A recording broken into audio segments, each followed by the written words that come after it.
Good morning and welcome back from your break.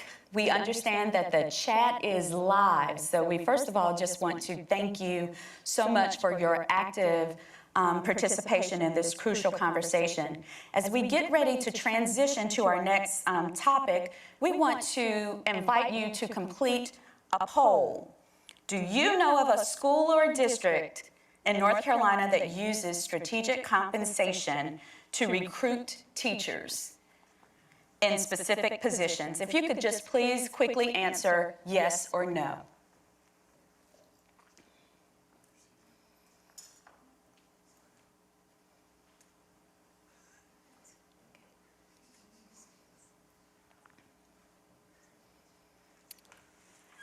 We thank you for taking the time to answer the poll. I would first like to introduce myself. I'm Dr. Alvera Lesane. I'm the proud Assistant Superintendent of Human Resources for Durham Public Schools. And for this session, we have two other panelists who are going to be joining us virtually.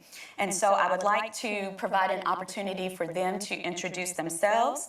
First, we have Jessica Sanders, who is the Government Affairs Director for the Alabama State Department of Education. And so in just a moment, I would like for you to tell us a little more about you. And we also have Thomas Toch, who is the Director of Future Ed at Georgetown University. So we welcome both of our panelists and invite you to introduce yourselves a little more.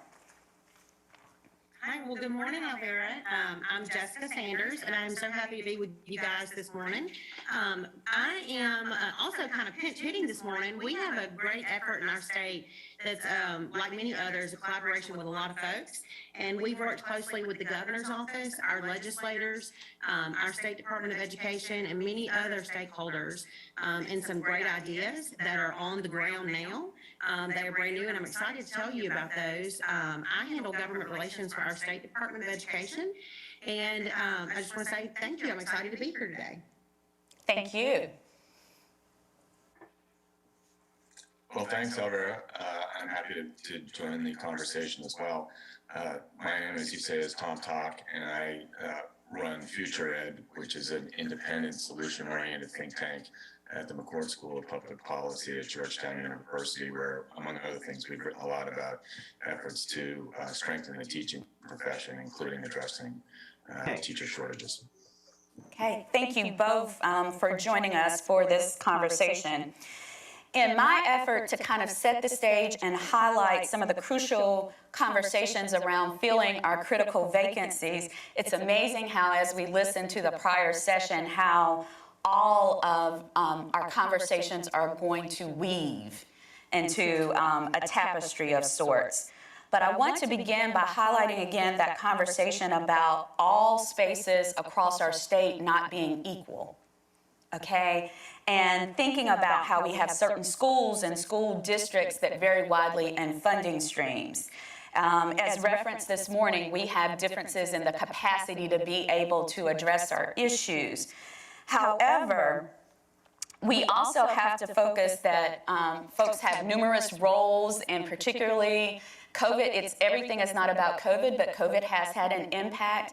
And our ability to work collaboratively across our state to represent North Carolina is extremely important. And so having folks join us, such as our panelists, to be able to talk about not only our critical, our creative ideas that are existing within our state, but looking to other areas, looking to industry, looking to other models that can help us solve these crucial vacancy issues are very important for us.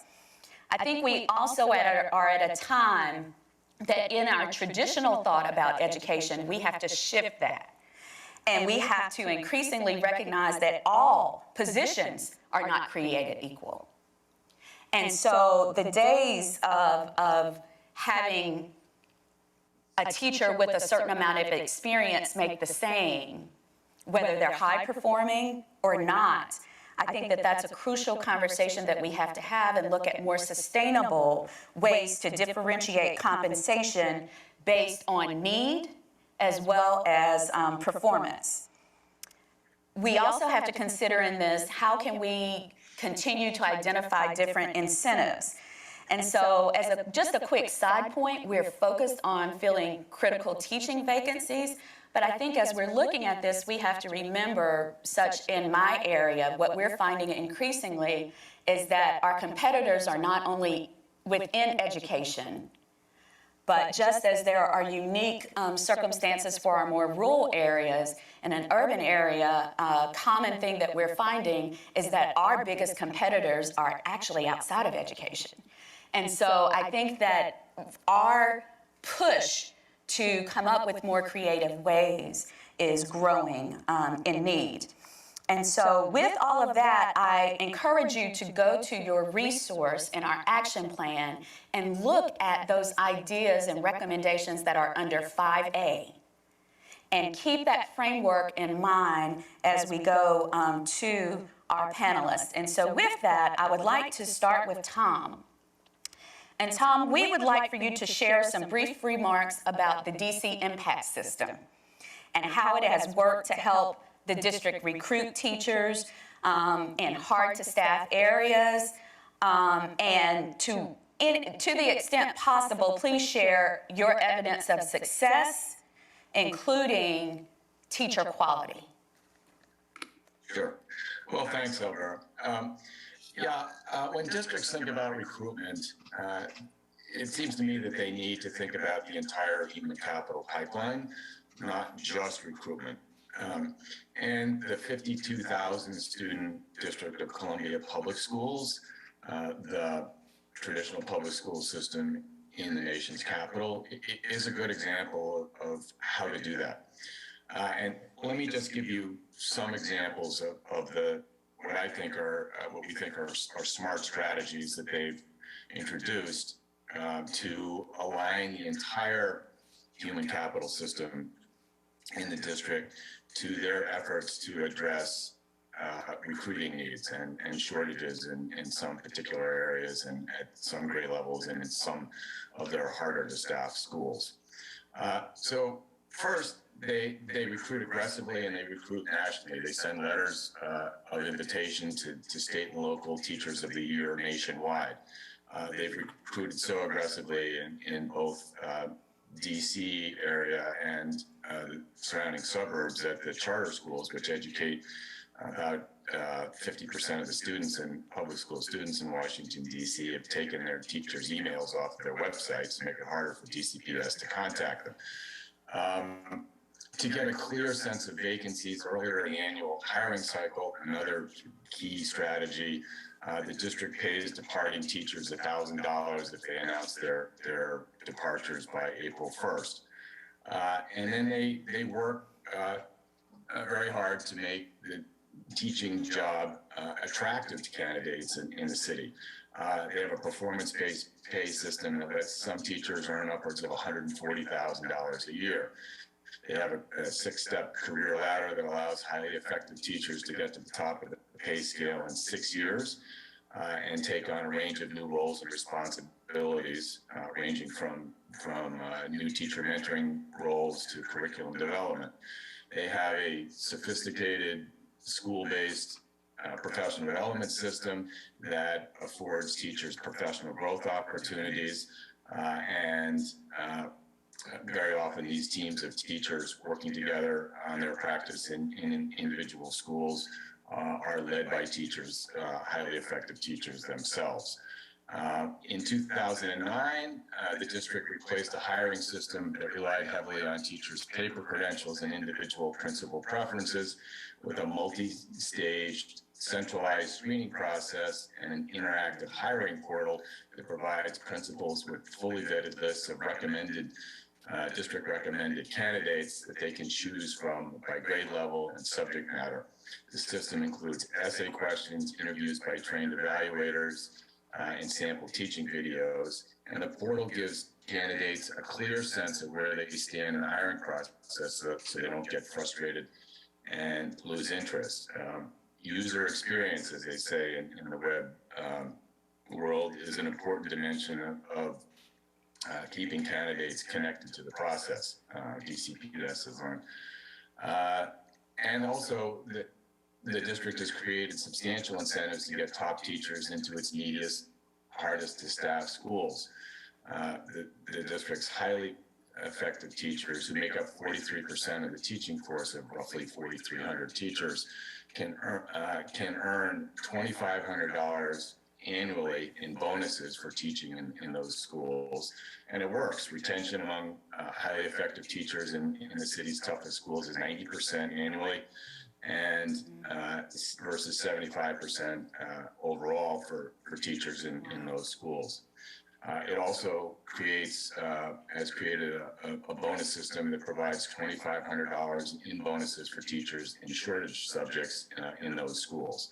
There's no point in putting top teachers in the most affluent schools, the city reasons.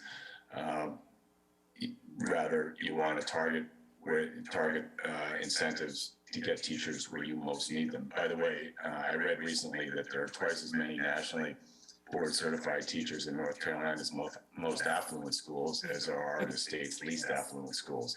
That seems to be backwards to me. And DCPS works very hard to retain its top teachers through the compensation system, through the new roles and opportunities for professional growth that it provides, and through out-and-out sort of recognition. There is an annual gala at the Kennedy Center that the district hosts on behalf of and to acknowledge and celebrate the city's best teachers every year. Importantly, and this is really important, as you suggested, Alvera, the entire system is built on a comprehensive district-wide teacher evaluation system known as IMPACT. Knowing who's doing a good job in the classroom and who isn't allows the district to know that the new hiring system yields better teachers than the old one. It creates a foundation for performance-based pay and career ladder systems that are credible to teachers. And it allows the district to target the right teachers for retention. 96% of the city's highest rated teachers are retained year to year, compared to under 50% of those rated minimally effective. And the district fires between 1% and 3% of teachers every year who are rated ineffective. Not all retention and attrition is equal. So that's just a brief summary of some of the features that the District of Columbia Public Schools uses in support of retention. But as you can see, the district thinks about retention and recruitment as part of a comprehensive model. So, thanks. Thank you for that information. Just as you were going over all of those things, I kept thinking about expectations and relationship. Expectations and relationship in our hiring efforts to filling these critical needs. And so, Jessica, I want to turn to you and have you tell us what led Alabama to begin the teams model. Tell us about that, and why was the time right for this initiative, and how have teachers responded in Alabama? Yeah, absolutely. You know, this idea was kind of birthed a little over a year ago. We like other states have been struggling in the efforts of recruitment with one of the highest needs being in middle and upper level math and science. When you think about the skill set that those individuals have, you know, 10 years ago, you could go to a college and see how many people were graduating with math and science degrees and were interested in education. Now you go and that interest is way down. The skill set they have is driven by the market, and education wasn't at the table. Education just simply, on a state level for us, we had not participated in any kind of differentiated pay. Now, our districts have for quite some time. Our districts might pay above what the state minimum matrix is. And they kind of have, you know, I recently heard someone describe it as friends, and you know, working in HR, friends who have been superintendents and friends for a very long time are on the borderline of losing friendships over trading and losing teachers back and forth, and trading teachers in the middle of the night as school's getting ready to start. Hey, I'll give you, you know, my math teacher if you send me 2 science teachers. When you hear about that kind of thing going on in the field, I mean, it's really sad. And we in Alabama have put a lot of focus on our workforce and making sure that our kids are career ready, college or career ready. And we have a brand new commission in Alabama called the Innovation Commission, who is very interested in us preparing our students for certain jobs in Alabama as part of a recruitment tool for jobs for our state. And kind of as legislators and workforce stakeholders, education stakeholders, were all at the table, we knew a main priority for us was to grab those math and science kids with a skill set toward that, attract them to education. We didn't have it in our state. We had begun losing those over the years, and we needed a brand new, fresh face to attract them. And so the idea, the TEAMS Act was born, and it passed last year. Our legislature invested $100 million in year one to create a new fund in the Treasury that would fund grades 6 through 12 math and science teachers who are credentialed. But it's also not exclusive. It's allowing for alternative routes for teacher certification to come in. But it's a shakeup to our hiring systems across the state. The law provided that these teachers would be employed on contracts.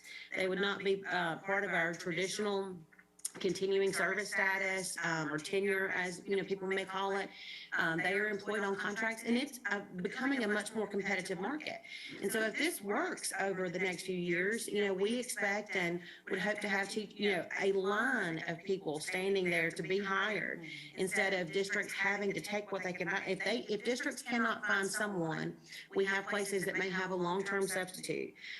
They may have something like that in the classroom, and that's not benefiting anyone. So we had to really step up the game, and it is a significant pay difference. For a state who at the state level we've not had differentiated pay of any sort for our public school teachers. This is a big deal. Across the board, you can have some making $20,000 to $40,000 more than their colleagues in schools based on the skill set they bring to the classroom. So it's been very exciting. And this actually just passed in the spring of this year. So when school kicked off, it was effective immediately. It's been a bit of a scramble for districts who were hiring to transition some of the people who applied to contracts. And we have some very, very, very preliminary data. We have not processed at the state level. We haven't processed all of the contracts that have come into us, nor have all the contracts come in. A lot of districts have done the hiring and just not sent in at the state level. But so far we know that we have 8 brand new teachers who are not here, and sorry to our surrounding states, but we have also know as of now that we have recruited 11 into public K-12 that came to us from another state. That are on a contract now in our state, and we think that these numbers are steadily increasing. Like I said, this is very preliminary for us, and the feedback has been amazing. So it's there is hesitation in the workforce. You can hear the hesitation of something this new, being employed on contracts, competing for those jobs across districts. There is some hesitation, but there's also a ton of excitement. We've taken call after call and talking to folks in the field who are like, we never thought this was going to be available. There have been people who have come out of retirement. There have been also people who are recruited from like a second career. This is now attractive to someone who, retired engineers and folks out there. We have a lot of folks who are qualified in Alabama. We just need them in the classroom. So it's been exciting. Feedback from the field has been amazing. And we think that it's going to continue to grow every year. Thank you for sharing that information. As I listen to both of you, I think of conversations that we often have in HR circles about hiring up. Okay, so much of our recruitment efforts are based on our perspective and the fact that we have to go for those most highly qualified folks and not accept just filling a position and holding on. So I like the structure that I'm hearing here. But we would like to hear from you. These models have a goal of recruiting teachers to hard-to-staff subjects in schools, right? But what other teacher quality and characteristics are emphasized in this model? We've talked a little bit about evaluation and all of that, so talk to us a little more about the other characteristics and qualities that you're looking for in teachers. Okay, I'll go first. With the idea of these teachers being employed on contracts, in and of itself, you have, we've sent out a model contract about teacher evaluation pieces and things that districts can look at. We are now in transition on new evaluation systems for teachers. And I just think the idea of the contract employment rather than the traditional personnel practices of guaranteed hearings and things like that, that in and of itself is a guarantee that if a teacher is not effective, a district, I mean, it's easy. It is more competitive when you know that these contracts are, if you don't have the full advanced credential, you can only have a 1-year contract. If you do have the advanced credential, and in our state, this law spells out that the advanced credential is either national board certification or a STEM certification. If you don't hold one of those, you can have 1-year contracts until you get that. And if you have that, you can only have up to 3-year contracts.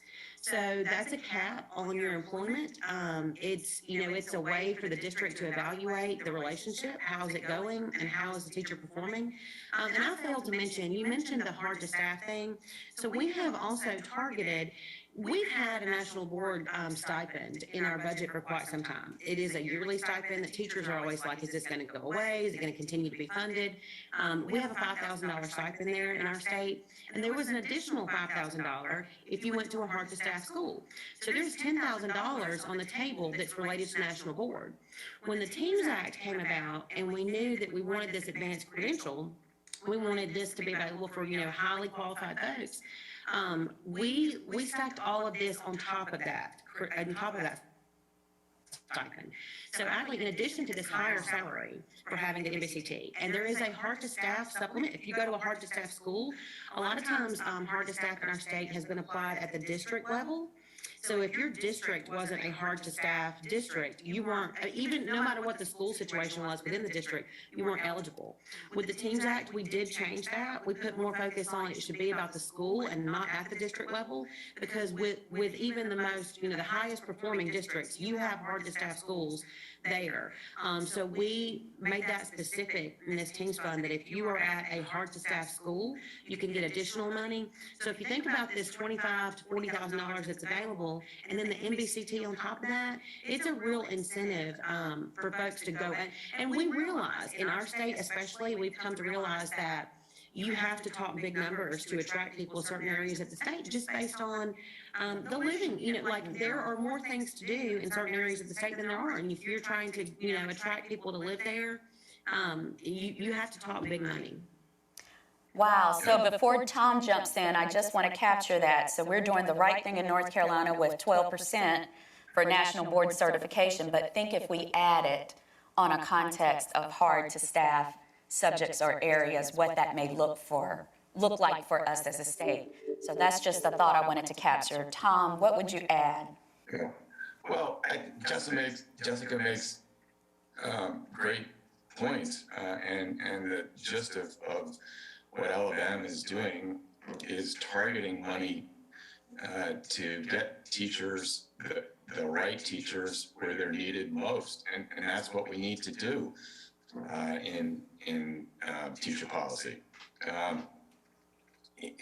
We've had shortages in math and science and foreign languages and special education for decades, and the reason why we have not done well in addressing those problems is that we haven't been bold enough in targeting solutions that incentivize people to work in those subjects in the schools we need them in, and that's what encouraging what Alabama is doing and what the District of Columbia has been doing for a little while. I would add that in order to target incentives correctly, we need data, and that too often in teacher policy, we lack sufficient data to make smart to target incentives thoughtfully.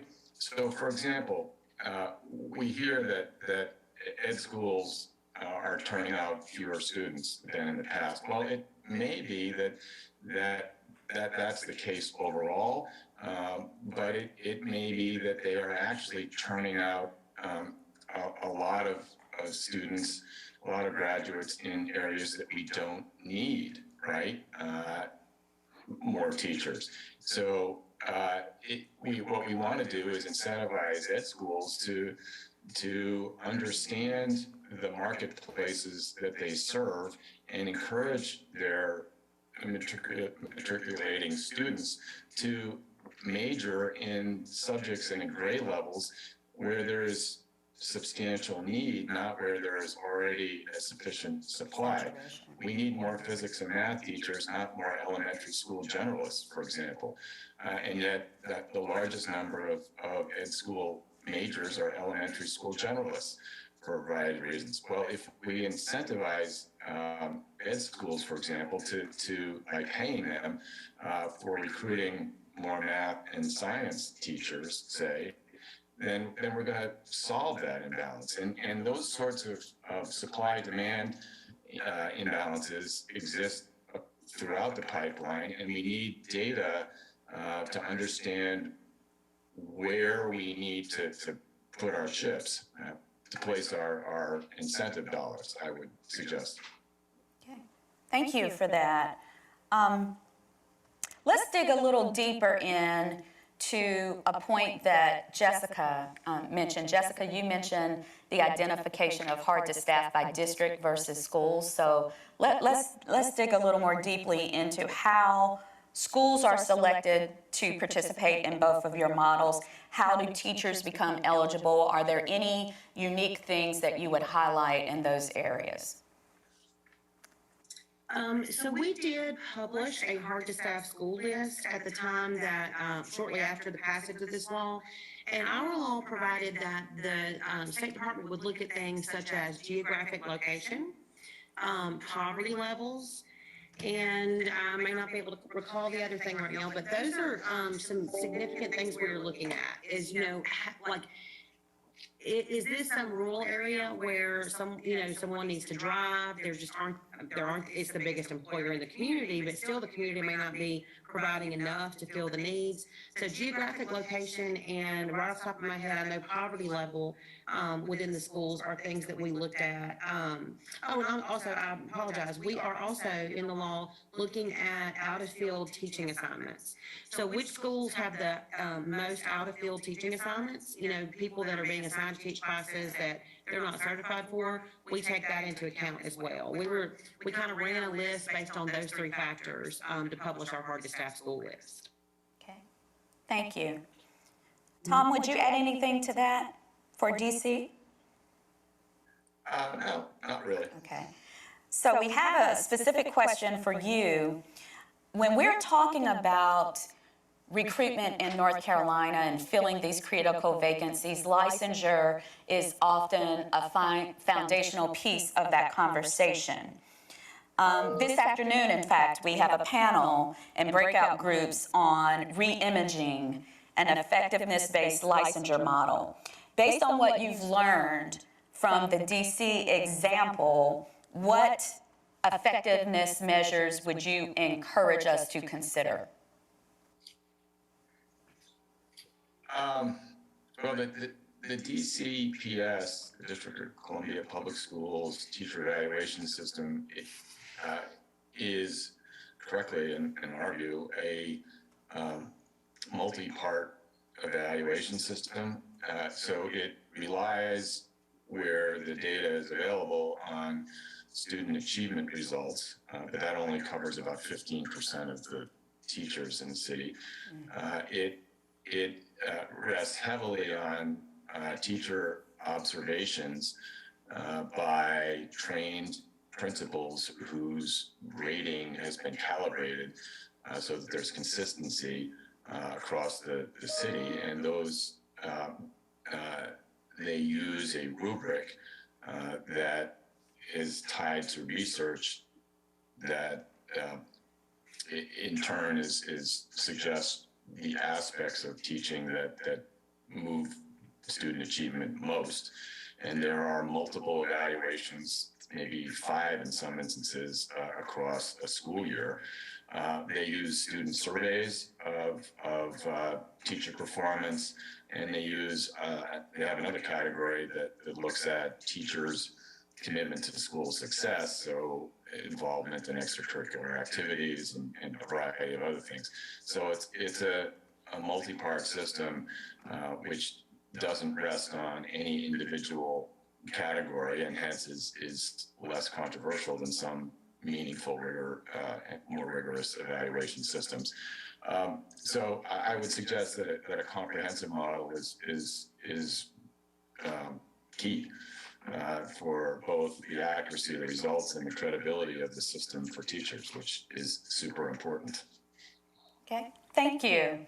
We, as you can imagine, have some questions from the audience. And so the first one is for both Tom and Jessica. Are teachers in DC and Alabama paid additional salary for advanced degrees? And instead of just a yes or no, if you could explain a little more of the approach in both DC and Alabama. Go ahead, Jessica. Yes, they are. And our districts can set their own pay schedules, but just the minimum state matrix is designed so that it pays, starting out with bachelor's, master's, and then higher degrees. So we kind of have, we're set that way. We do pay for advanced degrees, yes. Okay.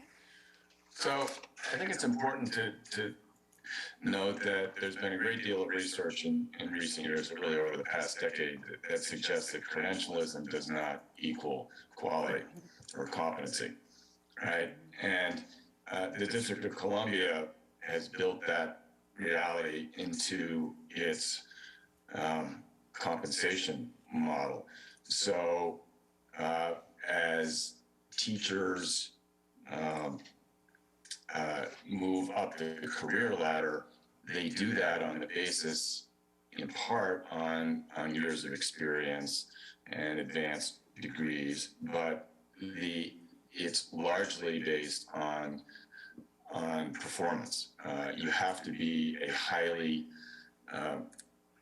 rated a highly competent, highly effective teacher in order to move up the career ladder and to receive the substantial performance-based pay that the district makes available. So the District of Columbia has shifted the weight from the traditional model of credentialism, which is based on years of experience and advanced degrees, to a performance-based model that is heavily weighted in favor of evaluations of teachers' performance from year to year, and in particular rewards those that have sustained high levels of performance over multiple years.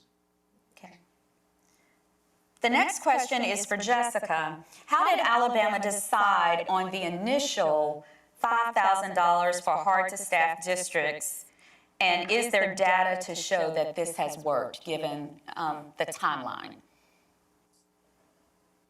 So in our state, we have offered the $5,000 stipend for national board. And so we decided, I mean, really that was where that number came from. And no, we do not have any data yet on has the $5,000 worked.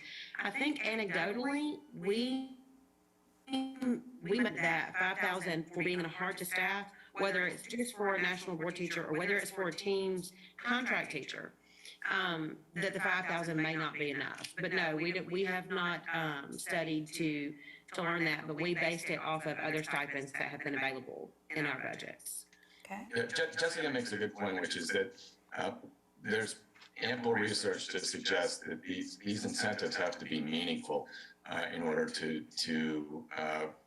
change behavior or to incentivize people to do what we want them to do or teach in places that we want them to work. And $1,000 or $2,000 typically isn't enough. 10,000 is the threshold that I've seen frequently in research. And as we pointed out, in Alabama and DC, the numbers get much higher than that. And as I suggested in my opening remarks, those levels, incentives of those levels really make a difference. And the District of Columbia, as a result, has many more highly qualified teachers working in some very difficult schools than it could have hoped to, and certainly than it did more than a decade ago before these reforms were put in place. Okay. So this is. And by the way, I'll just add this. Some people say that, well, District of Columbia spends a lot of money per student. It's true, but you can create a performance-based pay scale off of any base, right? It doesn't matter that salaries are a little lower in one state or another. You can still create a performance-based system, compensation system that yields substantial differentials in pay for those teachers who respond to incentives that districts have established. Okay. So our next question, we've talked around a little bit, but when we talk about new pay structures for teachers, that's a change in mindset. So can you share with us, how did you engage and message this with educators, and how did they adapt to it? And let's start with Tom on this. Sure. So these reforms were introduced 13, 14 years ago by the infamous Michelle Rhee under mayoral control in the District of Columbia over the intense opposition of the Washington Teachers Union and their parent organization, the American Federation of Teachers, who saw these changes as a potentially existential threat to longstanding union policies and practices. The cornerstone of this effort was Rhee's first major step, which was to build the impact teacher evaluation system, on which, as I've suggested, many of these other improvements innovations have been based, right? And it was through an act of Congress, because the District of Columbia's budget, as you may know, is under the ultimate authority of the U.S. Congress. Hence the relentless sort of pursuit of home rule. But the Congress took teacher evaluation out of the collective bargaining process, which allowed Rhee to implement a meaningful evaluation system where there had been none, and where there is mostly no meaningful evaluation in most school districts in the United States, right?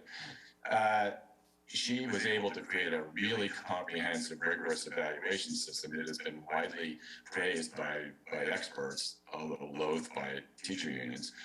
And that has provided the foundation for many of these other changes. And so a little bit of a unique situation. It is hard to do, as we discovered in the course of the teacher evaluation reform movement that was catalyzed by the Obama administration, right?